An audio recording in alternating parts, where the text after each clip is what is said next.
ನನ್ನ ಹೆಸರು ಸೌಮ್ಯ. ನಾನು ಮೇಕಪ್ ಆರ್ಟಿಸ್ಟ್ ಮತ್ತು ಬ್ಲಾಗರು.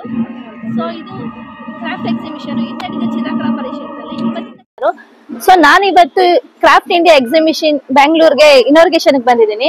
ಸೊ ಇದು ನಡೀತಿರೋದು ಚಿತ್ರಕಲಾ ಪರಿಷತ್ತಲ್ಲಿ. ಸೊ ಇಲ್ಲಿ ಡಿಫ್ರೆಂಟ್ ಇಂಡಿಯಾದಿಂದ ಎಲ್ಲ ಡಿಫ್ರೆಂಟ್ ಸ್ಟೇಟ್ ಇಂದ ಬಂದು ಎಲ್ಲರೂ ಸ್ಟಾಲ್ ಹಾಕಿದ್ದಾರೆ, ಎಲ್ಲ ಮಾಡಿದ್ದಾರೆ. ಇಲ್ಲಿ ಬನ್ನಿ, ಒಳ್ಳೊಳ್ಳೆ ವೆರೈಟೀಸ್ ಇದೆ, ಶಾಪ್ ಮಾಡಿ ಎಂಜಾಯ್ ಮಾಡಿ. Thank you. ತುಂಬಾ ಚೆನ್ನಾಗಿದೆ, ಕ್ವಾಲಿಟೀಸ್ ಎಲ್ಲ ತುಂಬಾ ಚೆನ್ನಾಗಿದೆ. ತುಂಬಾ ಡಿಫ್ರೆಂಟ್ ಆಗಿರೋ ಐಟಮ್ಸ್ ಎಲ್ಲ ಇದೆ. ತುಂಬಾ ಚೆನ್ನಾಗಿದೆ ಸರ್, ನೋಡೋಕೆ ತುಂಬಾ ಚೆನ್ನಾಗಿದೆ. ಇವತ್ತಿಂದ 10 days ನಡೆಯುತ್ತೆ, Feb 2 ವರೆಗೂ ನಡೆಯುತ್ತೆ ಸರ್.